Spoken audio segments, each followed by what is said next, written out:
Hi, my name is Trainmaster04, and today I've got yet another beautiful model to show you, and it is the brand new O-scale 3-rail Frisco Meteor from Lionel. So sit back and relax and enjoy the show. Union Pacific 4014. Do you read me? Over. Roger that. Union Pacific 4014. I read you. Over. Start up and stand by. Over. Yes, sir. Start up and stand by.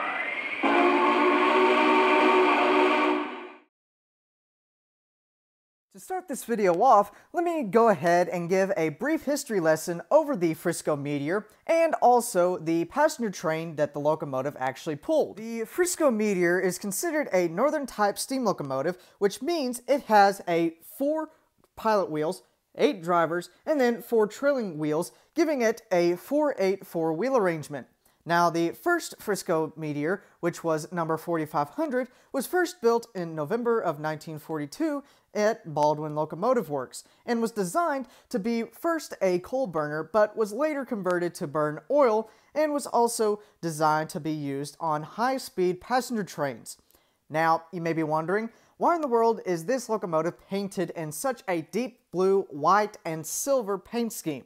Well, the reason behind that is because this locomotive, as well as locomotives 4501 and 4502, were painted in this paint scheme and primarily used on Frisco's flagship passenger train called the Meteor. Was originally an overnight train that was first inaugurated in 1902 and ran between Oklahoma City and St. Louis via Tulsa, Oklahoma. Now, over the years, this passenger train was pulled by at least 3 different types of steam locomotives before it was subsided to dieselization. The first type was originally a high-wheeled 280 or a consolidation class, but eventually, as time moved on and more innovation soon became known, that was soon subsided by a 1500 class 482 mountain type, but even then, the 482s, similar to the 280s, were soon subsided by the 484 northern types. Now, instead of Frisco going and giving the passenger train any of their 25 northern type steam locomotives in their roster, instead they designated 4500, 4501, and 4502 the task and gave them a beautiful zephyr blue, white, and silver paint scheme, as well as that Meteor type on their tenders to give it a more unique paint scheme to the passenger train. But sadly, even though the Northerns were at their top of the game, they would soon, like the rest of the locomotives, would be subsided to the sad fate of dieselization later on into the 1940s and into the 1950s. As dieselization soon started taking its toll on steam locomotives across the United States, it soon reached upon the Meteor and all 3 of the steam locomotives that pulled the Meteor on the Frisco Railroad.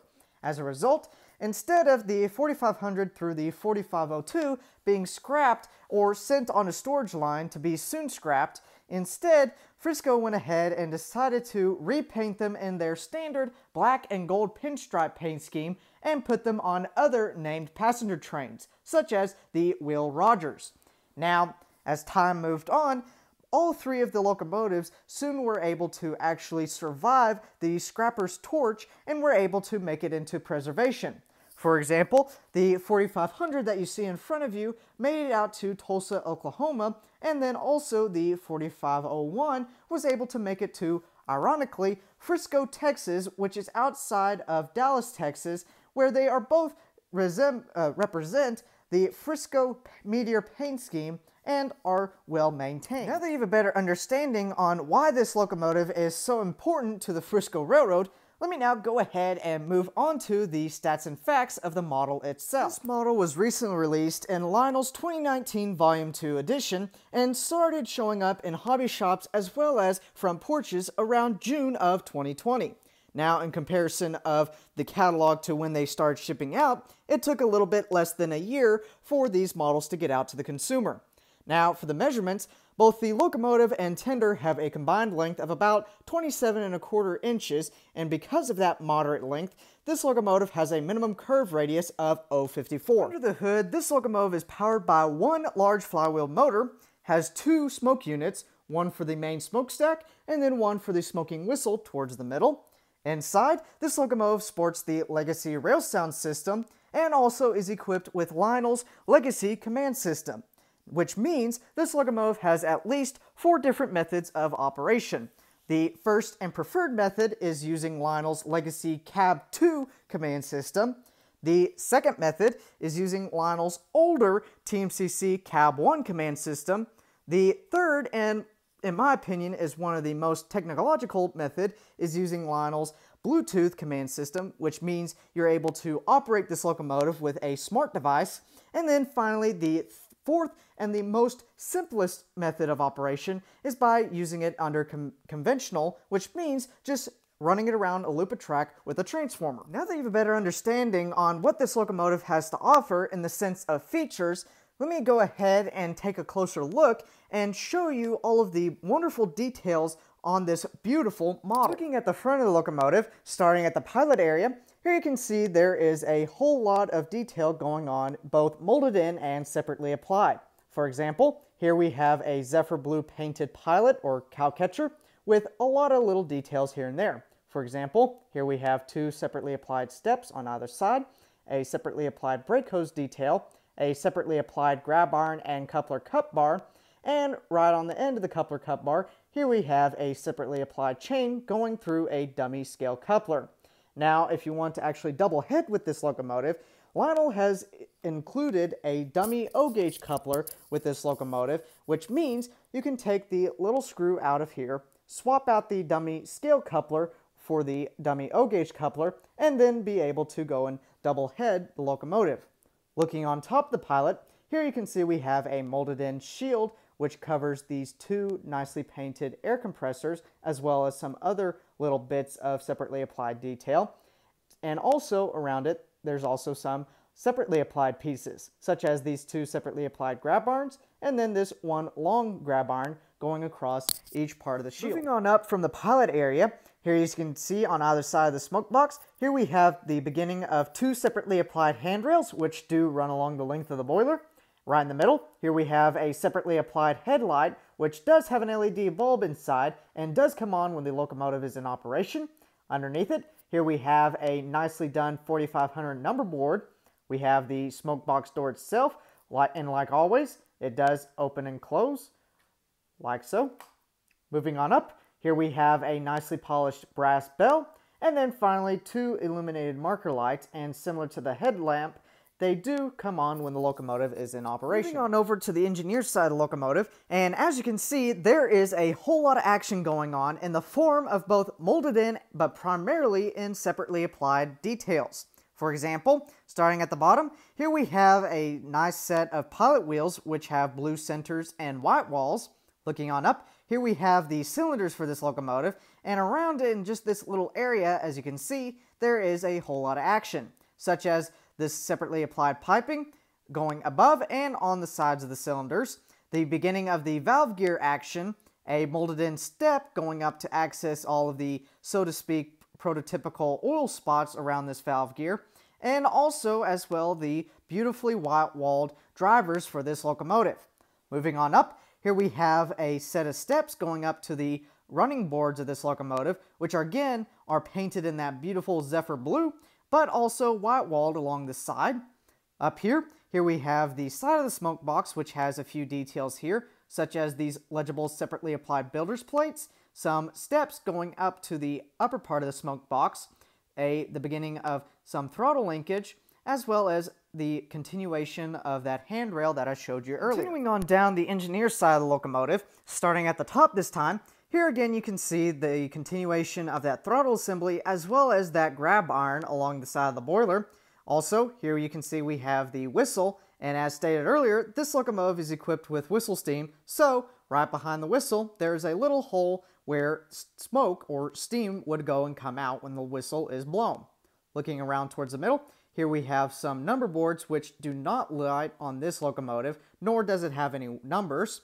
Looking on the right next to it, here we have the sand dump for the locomotive, which has some nice pinstriping, a clear and crisp number 4500, and then also some nicely done separately applied piping and so forth. Looking on down, here we have again those beautiful white wall drivers, a separately applied air tank, some more separately applied and molded in detailing, and then finally a little detail tucked right in between these beautiful pipework. Continuing on down towards the end of the locomotive, more specifically at the cab and firebox area, starting at the bottom, here you can see we have some nice white-walled trailing wheels for this locomotive, and also some more molded in and separately applied detailing in the form of rivets, pipework, and other things such as the steps going up to the running board, and also the continuation of the handrail as well as the throttle assembly going up into the cab. Now, speaking of the cab, as you can see, it is nicely detailed with molded in bits here and there, and also nicely decorated, such as the continuation of that pinstriping from the running boards, a clear and crisp Frisco font along the side of the cab, and then also some windows with clear plastic inserts. And if you look over onto the third window, as you can see, it is able to open and close. Moving on over to the rear of the cab, starting at the bottom, here we have the engine end of the wireless drawbar, which has an infrared sensor that sends signals from the locomotive to the tender and then vice versa. Looking on up towards the back of the cab, here you can see we have some molded in rivet detailing going around the perimeter, 2 separately applied grab irons, and then also 2 molded in windows, which do also have clear plastic inserts. And then finally, looking on inside, here you can see we have 2 hand-painted crew figures on either side, and then right at the back head, as you can see, there Lionel did a good job of putting a whole lot of pipe work as well as giving it a whole lot of hand-painted valves and gauges. Taking a quick look at the fireman's side of the locomotive, and as you can see, there is not a whole lot of a big difference compared to the engineer's side, but there are a few extra minute details that are not on the engineer's side, such as this wired tether going up to the bell at the front of the locomotive, some pipe work going along the side of the boiler, as well as underneath the running board, 2 separately applied details closer to the firebox or closer to the roof of the cab, and then also this little nicely done separately applied air pump detail underneath the cab. Finally, looking on top of the boiler, starting at the right and working to the left, here you can see right on top of the smoke box we have a molded in super feed water heater as well as the main smokestack for the locomotive. Now, as stated earlier, this locomotive is equipped with 2 fan-driven smoke units, one for the main smokestack and then one for the smoking whistle towards the middle of the boiler. Now, in order to actually fill the smoke unit for the main smokestack, you just take your smoke fluid and pour it directly down the smokestack. Now, one interesting feature besides the smoke unit for the smokestack is that the smokestack that you see right in front of you is not permanent. Instead, it could be interchangeable between 2 other smokestacks that are different from this one that are included with this model. But anyway, moving on down the boiler, here you can see we have a molded in boiler patch as well as some separately applied details, such as this pipework going along the side of the boiler, as well as these 2 marker lights, which sadly do not illuminate or come on in any certain way when the locomotive is in operation. Moving on down towards the middle, here again we have the sand dome, and as you can see, it is painted in that beautiful zephyr blue, pinstriped, and also has a clear 4500. Now on the detail side, it also has a few details on top of its lid. For example, it's got 2 molded in sand lids, as well as 2 separately applied grab irons on either side. Now, inside the sand dome, there is actually an interesting feature with it, and that is it contains all of the operating switches necessary to actually run this locomotive. For example, it contains the run program switch, the Odyssey speed control on and off switch, the on and off switch for both the main smokestack and the whistle steam, and then finally it also contains the on and off switch for the Bluetooth command system. Moving on past the sand dome, here you can see again we have the hand painted whistle, and as stated earlier, this locomotive is equipped with the smoking whistle effect, which means there's a little hole right behind it. Now on the detail side, as you can see, there is a nicely done tether going along the side of the boiler toward the cab. Moving on towards the middle, here you can see we have a set of hand-painted pop-off valves, and then finally the steam dome right in the middle. Now as you can see, similar to the sand dome, it is again painted in that beautiful zephyr blue and then pinstriped around its perimeter. Now also similar to the sand dome, the steam dome actually contains something interesting within it, and that is it actually hides the fill hole for the smoke unit for the smoking whistle. And then finally coming towards the end of the locomotive at the cab, here you can see the roof is nicely painted in a beautifully and bright white, and also has some few details, such as some molded in rivets, and then also 2 little air vents, and as you can see, they open and close very nicely. Now that I've shown you all of the wonderful detail on the locomotive, let me now go ahead and move on to the beautiful tender that comes with this locomotive. Looking at the front of the tender, starting at the bottom and working up to the top, here you can see we have the tender end of the wireless drawbar with the infrared sensor, and then also on either side of it, 2 separately applied ladder stanchions going up to the tender deck. Moving on up, here you can see we have 2 separately applied grab irons on either side of the tender, the tender deck, which is nicely painted in that beautiful white, some molded in rivet detailing, as well as 2 molded in doors, 2 tool chests, and then finally right at the top, here we have a warning sign, which is legible with a magnifying glass and also separately applied. Moving on over to the engineer's side of the tender, starting at the bottom, here again you can see is one of those 2 separately applied steps going up to the top, as well as the nicely done and painted side truck frames, as well as the nicely painted wheels for this tender. Looking on up, here you can see right on the side of the tender, we have a clear and crisp Meteor, a little builder's plate right over here, which is separately applied, a clear and crisp 4500 along a beautiful white stripe, and then also a whole lot of molded in rivet detailing all along the side of the tender. Moving on around to the rear of the tender, starting at the bottom, here you can see we have the Locomotive's Electrocoupler, which can be thrown by Lionel's Legacy, TMCC, or Bluetooth command system. Looking on up, here we've got a separately applied coupler cup bar, and then on either side of it, we've got 2 more separately applied ladder stanchions. Looking on up, on either side of the tender, we've got 2 more separately applied grab irons, a separately applied ladder which goes up to the tender deck, and then finally looking in the middle, we've got some more molded in rivet detailing, a molded in grab iron, a beautiful 4500 right in the middle of a beautiful white stripe, the backup light which has some molded in detail around it, and then finally some legible type above it. Finally, taking a quick look at the top part of the tender, starting over at the right, here you can see there is a nicely done realistic hull load, and then over onto the left, we have the tender deck, which is nicely detailed with some handrails alongside the perimeter, some rivet detailing along the deck itself, and then these 3 separately applied water hatches.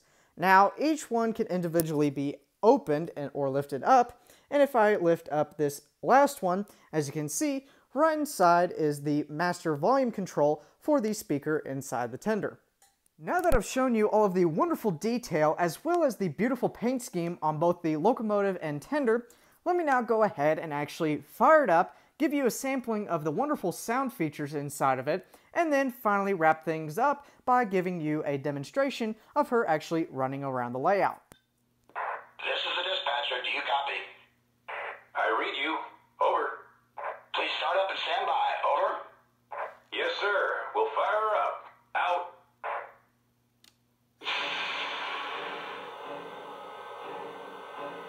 Now that I've got the locomotive fired up, let me now go ahead and play a sampling of some of the legacy rail sound features that this locomotive has to offer. First off, here's the quillable whistle.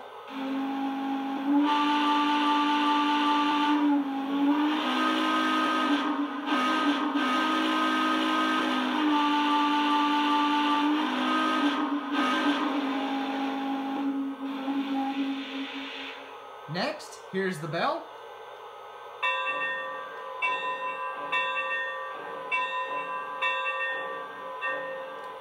Here's the steam blowdown sound.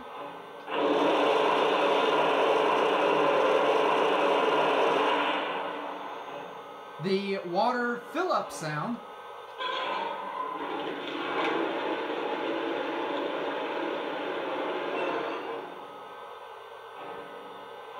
Our water's full.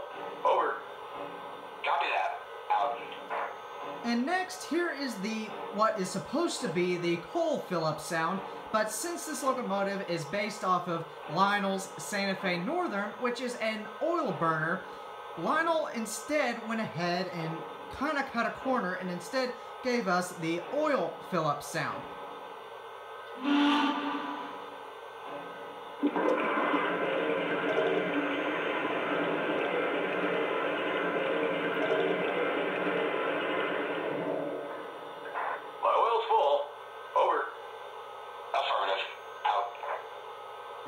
finally, here is a sampling of both the tower comm and crew talk sounds. Dispatcher, am I clear to the outbound? Over. Roger, your track is clear. Dispatcher, over. Copy that, dispatcher. I'm green. Out. Dispatcher here, please hold. Over. Roger. Standing by. Out. Dispatcher here, you're clear to pull. Over. Thank you. Clear signal. Out. Dispatcher, air is made. Brake test complete. Are we clear to pull? Over. Negative. Hold your position. Over. Copy that.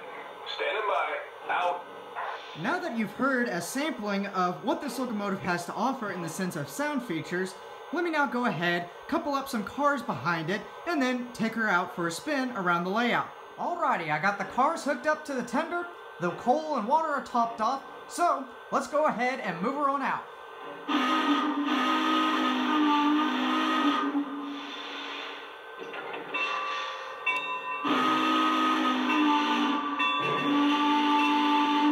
Dispatcher, train is moving. Over. Roger that. Have a good run. Out.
Out.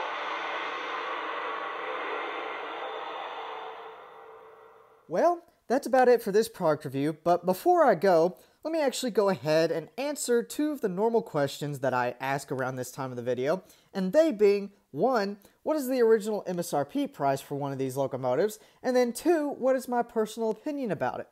Well, to start off, the original MSRP price for just one of these locomotives is right at $1,600. Now, if you're actually interested in purchasing one of these locomotives, or of any other variations that Lionel has produced, you may be able to actually get a better deal by going on to trainworld.com or even Charles Rowe. Now, to make it a lot easier for you to actually purchase one of these locomotives, I'll leave a link in the description to both of those retailers. Now that you know what the original MSRP price is for one of these locomotives, let me now go ahead and actually move on to the second question, which was, what is my personal opinion about this locomotive? Well, in short, this locomotive, in my opinion, is extremely beautiful and is well built, and I would suggest it to anybody who's looking for a passenger locomotive, a northern type locomotive, or just in general a locomotive to look at because it has a beautiful paint scheme. As I showed you, the paint scheme on it is very nice, clear and crisp, and it's just a great color coordination between each other. The operation was smooth, the smoke units produced a whole lot of smoke, and in my opinion, is possibly two of the best smoke units to come out from the Lionel factory, and just in general is just a great locomotive. Now, in comparison to other locomotives, I would say this locomotive in general, it being how it is possibly a 7 out of 10, being one of the downsides that I noticed with this locomotive compared to the previous issue of Santa Fe type Northerns, and that being the gauge of wire Lionel used for both the lead to the whistle as well as the lead to the bell.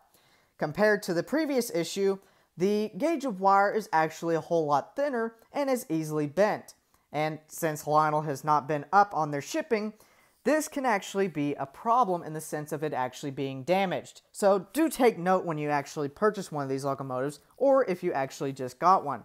But overall, great locomotive, and Lionel, keep up the good work on producing great models that are well performers and just plain beautiful. Well, that wraps up this product review, but before you go, I just want to say thank you very much for actually clicking on this video and also actually watching it to the very end. Now, if you actually want to support my channel, please do think about or consider actually clicking on that subscribe button so that you no longer actually miss any of the future product reviews or any other train-related videos that I produce in the near future.